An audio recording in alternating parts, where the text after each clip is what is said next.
Petrojam's pricing committee, which meets weekly, every Wednesday, as a matter of fact, this morning was their meeting, continues to monitor market conditions and adjust ex-refinery prices accordingly. While the current mechanism has been effective in cushioning consumers, it has resulted in significant financial losses by Petrojam, $1.3 to $1.4 billion in 4 weeks, which was not passed on to the consumers.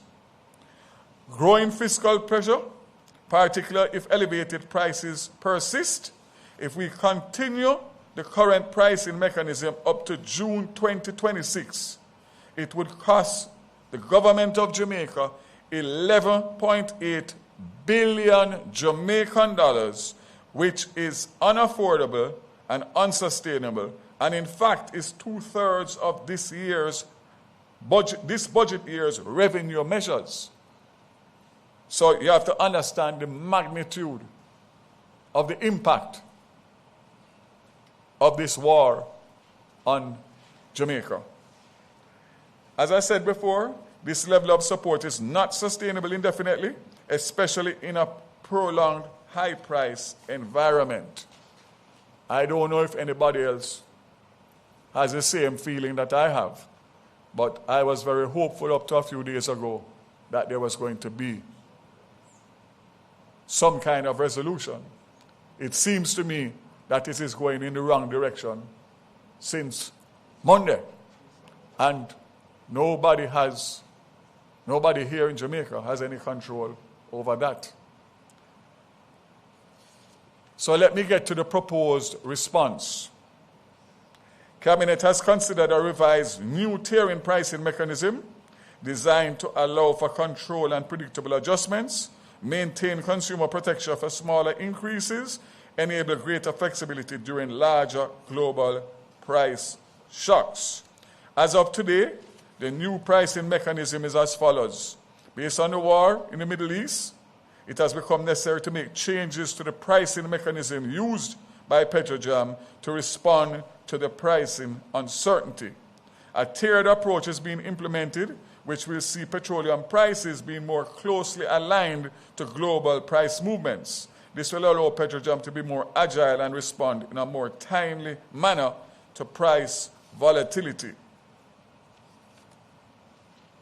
What does that mean? Because you know that I just talk straight.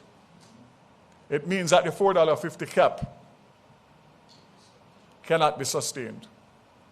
And it means that we'll have to have several different tiers of caps, probably 3, that will speak to what's happening in the market. And as I said, its pricing is weekly, so it means that we can adjust on a weekly basis. But let me be blatantly, truthfully, upfront, in your face.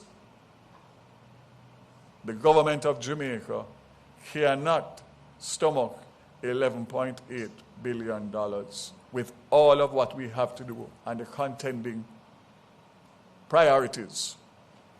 And anybody who tell you any different, I'm sure they will, after this press conference, rubbish. No government in a situation like this can sustain that. So my words to you, Jamaica, is definitively you are going to see increases as long as this continues. We will do what we can do, but it is important that you do what you need to do to understand that you need to conserve. Starting today, government is going to have to look at policies to limit movements, especially transportation movements.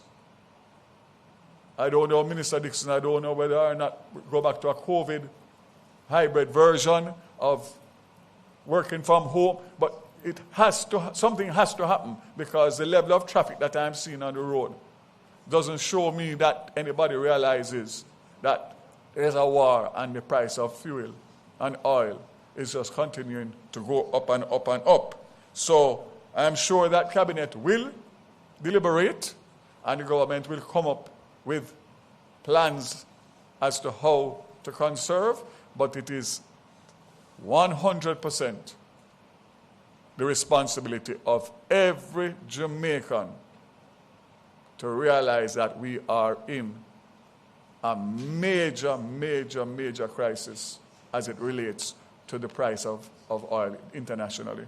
And therefore, you need to take responsibility for your household and your business to see what you can do. So, despite the global market volatility, Jamaica's energy security remains intact, supported by established finished product supply contracts and local refining capacity at Petrojam.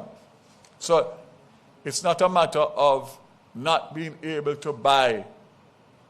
It's the price. So there's no need to panic. I saw